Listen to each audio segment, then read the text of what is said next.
Hi எல்லோருக்கும் வணக்கம். Bigg Boss season 9 Tamil. So இந்த வீடியோவில் வாட்டர்மெலன் மற்றும் பிரவீன் காந்தி அவர்களுடைய என்ட்ரி வந்து பார்த்திங்கன்னா பார்க்க முடிஞ்சு. ஸோ அதை பற்றி நம்ம வந்து பேச போகிறோம். ஸோ இவங்களும் வந்து ரெட் கார்டு பற்றி பேசக்கூடாதுன்னு சொல்லிட்டாங்க போல். ஸோ மென்று முழுங்குறாங்க. ஆனாலும் சாண்ட்ரா வந்து பார்த்திங்கன்னா அந்த சைட்லேருந்து பார்த்துட்டு ஆஹா நம்மளை பற்றி ஏதோ சொல்கிறாங்க போலையே அப்படின்ற மாதிரி கொஞ்சம் வந்து ஒரு பீதியான மொமெண்ட் வந்து பார்க்க முடிஞ்சு. ஸோ அதை பற்றி தான் இந்த வீடியோவில் நம்ம டிஸ்கஸ் பண்ண போகிறோம். வீடியோக்குள்ளே போகிறதுக்கு முன்னாடி சேனலுக்கு புதுசாக இருந்தீங்கன்னா, இன்னும் சப்ஸ்கிரைப் பண்ணாமல் இருந்தீங்கன்னா கண்டிப்பாக சப்ஸ்கிரைப் பண்ணிக்கோங்க. வீடியோ மறக்காமல் ஒரு லைக்கை போட்டுக்கோங்க. இப்போ நம்ம வீடியோக்குள்ளே போகலாம். லைக் வந்து முக்கியம் கிடையாது, பட் இருந்தாலும் பிடிச்சிருந்தா போடணும். ஓகே, நீங்கள் போடுவீங்க நம்புகிறேன். வீடியோக்குள்ளே போகலாமா? ஸோ வாட்டர்மெலனும் பிரவீன் காந்தி அவர்களும் உள்ளே வந்து என்ட்ரி ஆனது மட்டும் இல்லாமல் ரொம்ப பாசிட்டிவான ஒரு வைப்ஸ் வந்து பார்த்தீங்கன்னா கண்டிப்பாக வந்து கொடுக்குறாங்க அப்படிங்கிறதுல எந்த ஒரு மாற்று கருத்தும் இல்லை.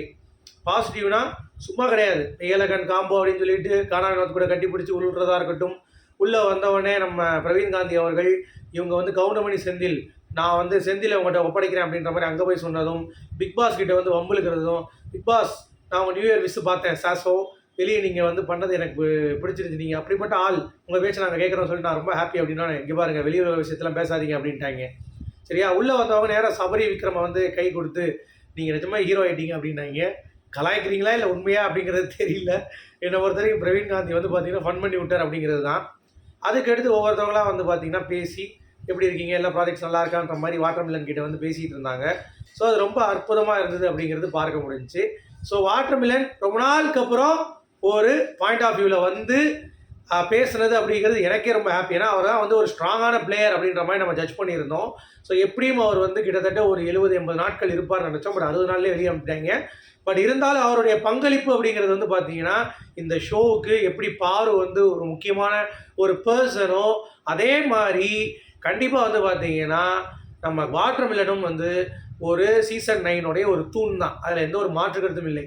ஏன்னா அந்த கேஸ்டியஸ் வச்சு அப்புறம் வந்து அவர் வந்து இப்படி பண்ணுறாரு, பொண்ணுங்கிட்ட நடக்கிறான்னு சொல்லிட்டு தேவையில்லாமல் அந்த வெளியே உட்காந்து பேசுகிறாங்க லூசு பயில இருக்காங்கல்ல, அவங்கெல்லாம் பேசி அவரை அமுச்சு விட்டாங்க. அதே மாதிரி வெளியே உட்காந்து பாருன்னு சொல்லி கதறி அமுச்சு விட்டாங்க. ஆக மட்டும் 2 பேர் போனதுலேருந்து இந்த சீசன் வந்து பார்த்தீங்கன்னா டிஆர்பி ரொம்ப டிராஸ்டிக்காக வந்து கீழே இறங்கிடுச்சு அப்படிங்கிறத எத்தனை பேர் நோட் பண்ணீங்க? ஸோ அந்த மாதிரி தான் வந்து பார்த்தீங்கன்னா மனநிலை வந்து ஆயிடுச்சு அப்படிங்கிறது பார்க்க முடியுது. ஓகேவா? சரி, உள்ளே வந்த வாட்டர்மெலனுக்கு கண்ட்ரோல் பண்ணாமல் இருக்கவே முடியல. வந்து எல்லாருக்கிட்டையும் பேசிட்டு நான் இன்றைக்கி என்ன குழம்பு சாப்பிட போகிறேன், என்ன சாப்பாடு, மீன் குழம்பா சொல்லி ரொம்ப ஹாப்பி ஆகிட்டார். அதுக்கடுத்து அப்படியே வந்தார். சாண்ட்ரா அப்படியே பார்த்துட்டு இப்போ பிரவீன் காந்தி ஆரம்பிக்கிறார். என்ன அப்படின்னா, நான் பாரு வந்து ரொம்ப மிஸ் பண்ணுறேன், அவன் இங்கே இருந்திருக்கணும். அது மட்டும் இல்லாமல் அம்மாவே ரொம்ப மிஸ் பண்ணுறேன். ஏன்னா அவங்க அம்மா வந்து பாடின பாடல் அப்படிங்கிறது வந்து பார்த்தீங்கன்னா சூப்பராக இருந்தது. அவ்வளோ பியூட்டிஃபுல்லாக வந்து பார்த்தீங்கன்னா பாடல் பாடினாங்க, என்னுடைய பாட்டெலாம் பாடினாங்க, நல்லா இருந்துச்சு அப்படின்னோடனே வாட்டர்மெலன் ஆமாம் பாரு இருந்திருக்கணும், நானும் ஒரு 3 நாளாக எனக்கு ரொம்ப அழுதுகிட்டேன், ரொம்ப மிஸ் பண்ணேன் அப்படின்ற மாதிரி வந்து பார்த்தீங்கன்னா சொல்லிட்டார். ஆஹா அப்படின்னு சொல்லிட்டு பக்கத்தில் அப்படியே ஜூம் அவுட் பண்ணி ஜூம் இன் பண்ணுறாங்க. நம்ம சாண்ட்ரா நிற்கிறாங்க, அப்படியே பார்க்குறாங்க. ஆஹா, அப்போ இந்த ரெட் கார்டு மேட்ரு வெளியே அழுகுறான்றானே, பார்வதிக்கு அழுகுறான்றானே, என்ன பண்ணுறது, அப்போ வேறு மாதிரி போயிடுச்சோன்ற மாதிரி ஒரு ஜட்ஜ்மெண்ட் வந்துருச்சு. ஓகே, நேற்று வியானா வந்து தான் பண்ணி விட்டா, சாண்ட்ராக்கு என்ன பண்ணுறதுன்னு தெரில. சரி, அதை பற்றி நம்ம இங்கே பேச வேணாம் அப்படின்றத சொல்லிட்டு திருப்பியும் வந்து பார்த்தீங்கன்னா நான் இங்கே பார்வை மிஸ் பண்ணுறேன் அப்படின்ற மாதிரி திருப்பியும் வாட்டர்மெலன் சொல்கிறார். ஏன்னா அந்த காம்போ அப்படிங்கிறது நமக்கு தெரியும்ல. ஸோ கண்டிப்பாக கடைசி வரைக்கும் பார்க்க முடியாமல் போச்சு நம்மளால். அதுதான் நமக்கு கொடுத்து வைக்கல அப்படிங்கிறது தான். ஏன்னா யோசிச்சு பாருங்க, வாட்டர்மெலன் அண்ட் பாரு அவங்களுடைய ஃபன்னியஸ்ட் காம்போ அப்படிங்கிறது ஒரு பக்கம் இருக்குது.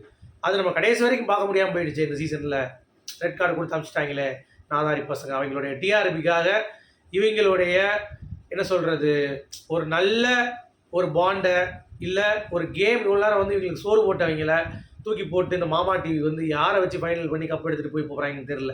இந்த 2 வாரத்துக்கு டிஆர்பி படுத்துருச்சு. அதை பற்றி அவங்களுக்கு கவலை இல்லை. ஏன்னா அவங்களுக்கு 90 நாள் டிஆர்பி பாரு கொடுத்துட்டா, கண்டென்ட் பிச்சை எடுத்துட்டாங்க. அதை வச்சு தான் வெளியவே வந்து கேம் இருந்தது. சரியா? இப்போ வரைக்கும் நம்மளே அப்படி தான் வந்து ப்ளே பண்ணிகிட்டு இருக்கோம். கரெக்டாக இல்லையா? பார்வதி இதாச்சு தான் கண்டென்ட்டே, வேறு என்ன பேசுவீங்க? வேறு எதுவும் இல்லையே உள்ள. So she is the game, she is the season 9, she is according to me.